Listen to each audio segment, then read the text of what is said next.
కొట్టకండి, ఎందుకు కొట్టకండి, ఎందుకు కొట్టకండి, కొట్టకుండా ఎట్లనే కొట్టకుండా. ప్లీజా ఎందుకే ప్లీజు పట్టుకుని కొడతావేంటి? నీకేం బాబు, మొన్నటిదాకా రౌడీ ఏం చేసేసి బతికేసావు, ఇప్పుడేమో బిజినెస్ చేస్తున్నావు. కానీ మేమట్ట కదే, మేము తమర్లాగా రౌడీజం చేయలేమే. పొద్దున్నే 7 గంటలకు నిద్రలేచి మొహం కడుక్కొని స్నానం చేసి తినక టిఫిన్ తిని ఇది గట్టించిన దిక్కుమాల టిఫిన్ బాక్స్ ఒకటి బ్యాగులో పెట్టుకొని పడుతూ లేస్తూ బస్ స్టాండ్కి వెళ్తే అక్కడ టైంకి బస్సు రాక ఎప్పటికో వెయిట్ చేయగా బస్సు వచ్చి అది ఎక్కడానికి ఎక్కడ లేని జనం వచ్చి ఎక్కడానికి నాకు చిరాకు వచ్చి ఎక్కిన తర్వాత ఆయాసం వచ్చి బస్సులో నిలబడడానికి చోట్లేక కూర్చోడానికి సీట్ లేక నానా ఇబ్బందులు పడుతుంటే ప్రతి బస్ స్టాప్ లో కూడా మతాబులోకి మందు కూరినట్టుగా కండక్టర్ గారు జనాన్ని కూర్తా ఉంటే అష్ట కష్టాలు పడుతూ ప్రయాణం చేస్తూ దిగవలసిన బస్ స్టాప్ లో దిగడానికి వీలు లేకపోతే నెక్స్ట్ స్టాప్ లో దిగి మళ్ళీ వెనక్కి నడుచుకుంటూ వచ్చి ఆఫీసుకు ఆలస్యంగా వెళ్లి ఆఫీసర్ గారి చేతిలో అందరి ముందు డబ్బులు తిని సాయంత్రం దాకా పనిలో కొట్టుకుని అయిపోయిన తర్వాత మళ్ళీ బస్సు పట్టుకుని పడుతూ లేస్తూ ఇంటికి వచ్చి 4 చెంబులు నీళ్లు పోసుకొని కొంచెం రిలాక్స్ అవుదాం కదా, 2 పెగ్గులు వేసుకుందాం కదా అని చెప్పి నేను అనుకుంటుంటే 2 దెబ్బలు వేస్తుందని 2 దెబ్బలు కొట్టి నేను 2 పెగ్గులు వేసుకోవాలి.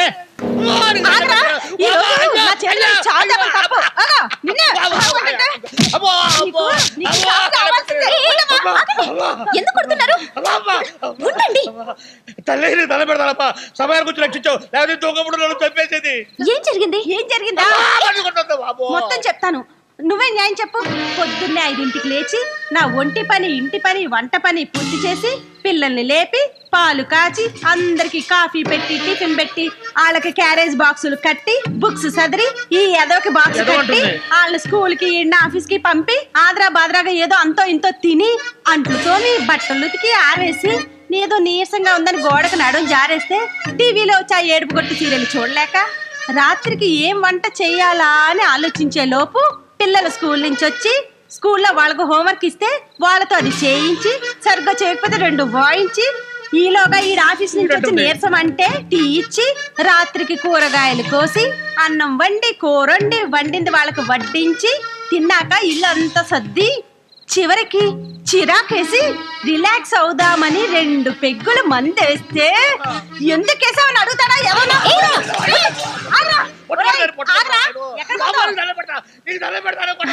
తమ్ముడు నీ ఐడియా భలే వర్కౌట్ అయింది, థ్యాంక్స్. రండి, నేను నీతో ఒక ముఖ్య విషయం మాట్లాడాలి. మాట్లాడు. నేను ఇవాళ నుంచి ప్రియని ప్రేమించబోతున్నాను. చేసే పని అయిపోతుంది. Thank you. కానీ దానికి ముఖ్యమైన 3 అర్హతలు ఉండాలి. ఏమిటా 3 అర్హతలు? మొదటిది మంచి పర్సనాలిటీ ఉండాలి. అది మనకెక్కడది. నెక్స్ట్ బాగా చదువుకుని ఉండాలి. నువ్వేం చదువుకున్నావు? అదే నెక్స్ట్ అని చెప్పానుగా. మూడోది ఇది ఉండాలి. ఇదంటే మంచి స్ట్రెంగ్త్. మనం లెంగ్త్ లో ఎక్కువ కానీ స్ట్రెంగ్త్ లో కాదు. 4వది నేను ఉండాలని చెప్పింది, 4 అని చెప్పలేదే. మాట్లాడకుండా అమ్మాయిని మర్చిపో. నేను తన్ని పెళ్లి చేసుకోపోతే చచ్చిపోదు. చేసుకుంటే తను చచ్చిపోతుంది. ఏంటేంటి పిచ్చోడా, ముందు ఆ అమ్మాయికి ఏమేమి ఇష్టమో తీసుకో, ఆ తర్వాత ఆ రూట్ లో వెళ్ళు. దెబ్బకి లైన్ క్లియర్ అవుతుంది. కరెక్ట్. అమ్మకి ఏది ఇష్టం?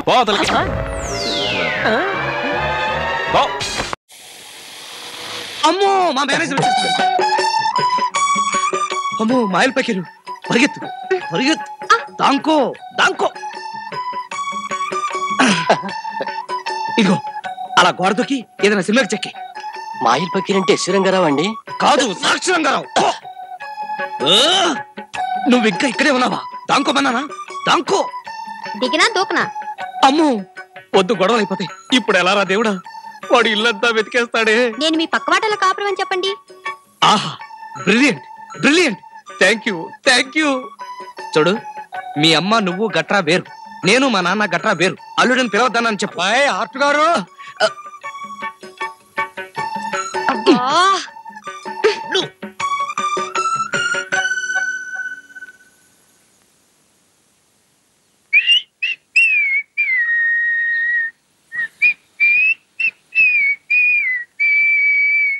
అరే మీరా? నమస్కారం. కూర్చొందుకు రాలేదు, ఇక్కడ అరేంజ్మెంట్లు ఇన్స్పెక్షన్ చేయడానికి వచ్చాను.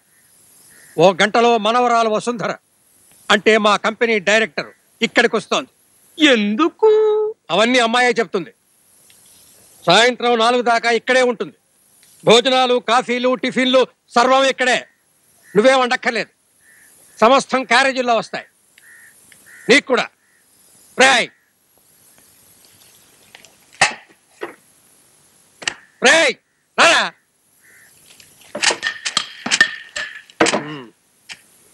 అమ్మాయి ఎక్కడ కూర్చుంటుంది? ఈ వెయిటింగ్ రూమ్ ఒకటేనా, వేరే గది గిది ఉన్నాయా? వెనక వరండాను, ఆ పక్క పెరడు కూడా ఉన్నాయి. చోటు చాలకపోతే. ఏమిటా తిక్క మాటలు? లేకపోతే ఏంటండి, మా ఇంటికి వచ్చి మా మీద జూలిం చేస్తారు. ఏదో గవర్నర్ గారు వస్తున్నట్టు. ఓహో అలాగే. మా అమ్మాయి నీకు గవర్నర్ లాంటిది కాదా? కాదు అను. అను మీరు అనద్దంటే ఎందుకంటానండి? అన్నండి. అను అనకపో, నాకు అనవసరం. పెద్దమ్మగారు చెప్పమన్నారు, చెప్పాను. 1 గంటలో వస్తుంది అమ్మాయి. అయితే అర్జెంట్ గా రూమ్ రెడీ చేసేస్తా.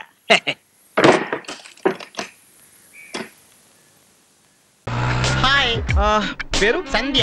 ఊరు India. Place Hyderabad. Age 90. Sorry 19.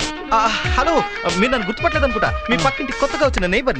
Jesus Christ చెప్పినట్టు పొరుగు వాళ్ళని ప్రేమిస్తూ ఉంటాను. దాంతో పాటు ప్రేమను పంచే కొద్దీ పెరుగుతుందన్న ఆచార్య రజనీష్ సూత్రాలను ఫాలో అవుతూ ఉంటాను. వస్తానే మిమ్మల్ని ఫాలో అవుతున్నాడు. ఇప్పుడు అది అవసరం. అలాంటి ముందు చెప్పాలా? యాక్చువల్లీ ప్రేమించుకోవడం నా దగ్గర కొన్ని స్కీమ్లు ఉన్నాయండి. Daily scheme, weekly scheme, monthly scheme. ఇది నా లైఫ్ స్కీమ్ రా. అయితే మిగతా స్కీమ్ క్యాన్సిల్ చేద్దాం. స్టేషన్లో బాధుడు స్కీమ్ అంటే ఏంట్రా? స్కీముల పేరు చెప్పి కాలేజీకి వెళ్ళి అమ్మాయిని టీచ్ చేస్తున్నారేంట్రా? స్కీముల పేరు చెప్పి సీట్ చేస్తే తప్పు కానీ టీచ్ చేస్తే తప్పేంట. ఎక్స్క్యూజ్ మీ, మీరు అనుకుంటున్నట్టు మేము అటువంటి వాళ్ళం కాదండి. అయ్య బాబాయ్, నువ్వు వాజ్పేయిను, ఈడు అబ్దుల్ కలామును. I hot. అది కాదండి. అయ్య బాబాయ్, ఏట్రా కొంప తీసి మీరేమన్నా అలకైతే తీవ్రవాదులేంట్రా? అంత టాలెంట్ ఉంటే నీకెందుకు దొరుకుతావా? మీకు ఎంత టాలెంట్ ఉందో నేను పోలీస్ స్టేషన్ లో చెప్తాను. నా సంగతి మీకు తెలియదు అంటారా? ఎక్స్క్యూజ్ మీ సార్, వీళ్ళు నాకు తెలిసిన వాళ్ళే. ఏంటి కోతరా, తర్వాత వీళ్ళు ఏమైనా చేస్తారని భయపడుతున్నావా? 50% డిస్కౌంట్ లో పంపిస్తాను. పోలీస్ స్టేషన్ నుంచి వెళ్ళినాయి. కాళ్ళున్నా నడవలేరు, చేతులున్నా తినలేరు. ఏంటి మీరు ఏంటి అలా చూస్తున్నారు? పలానా. అయ్యయ్యో సార్, వీళ్ళు నాకు నిజంగా తెలుసు. సరే, మనకి నేనేటి చేస్తాను. ఇదిగో కోతరు చెప్పింది కనుక ఒక ఎత్తను. మళ్ళీ స్కీముల జోలికి వెళ్ళకండి. నువ్వు యూనిఫామ్ వేసుకుని కలెక్షన్ వెళ్ళా. అబ్బే, మీరు మీసాలకు మానేసి జుట్టుకు నూనె రాసుకోరా. సరే, అలాగే అలాగే. చెప్పా పెట్టకుండా తలుపు దూసుకొచ్చావు. ఎవడవా నువ్వు? బుద్ధి లేదు. నేనండి, గత 30 ఏళ్ళుగా పెళ్లి చేసుకోండి బాబు అంటూ బతిమాలతూ తిరుగుతున్నాను. 50 ఏళ్ళు వచ్చేసాయి. మీకు ఈ వయసులో అల్సరు, క్యాన్సరు, షుగరు లాంటి జబ్బులు వచ్చేసాయి అనుకుంటున్నాను. ఈ వయసులో ఓ మనిషి మంచం పక్కనే ఉండి మందులు ఇవ్వాలి కాబట్టి ఎట్టి పరిస్థితుల్లోనూ ఓ లేడీని సెలెక్ట్ చేసుకోవడం అవసరం అండి. ఈ ఆల్బమ్ చూడండి సార్.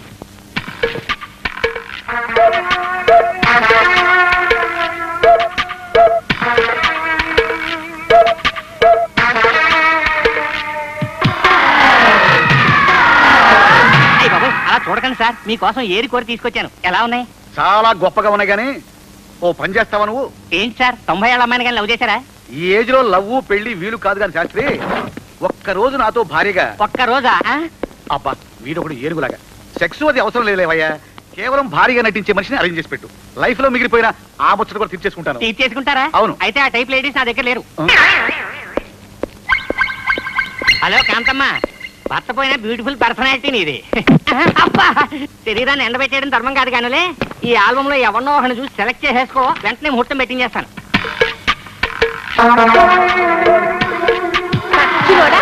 మొగుడు తట్టి చెట్టంత కొడుకుంటే నన్ను మళ్ళీ పెళ్లి చేసుకోమంటావా? నిన్ను అబ్బా, అయ్యో, అబ్బా, అయ్యో, అయ్యో.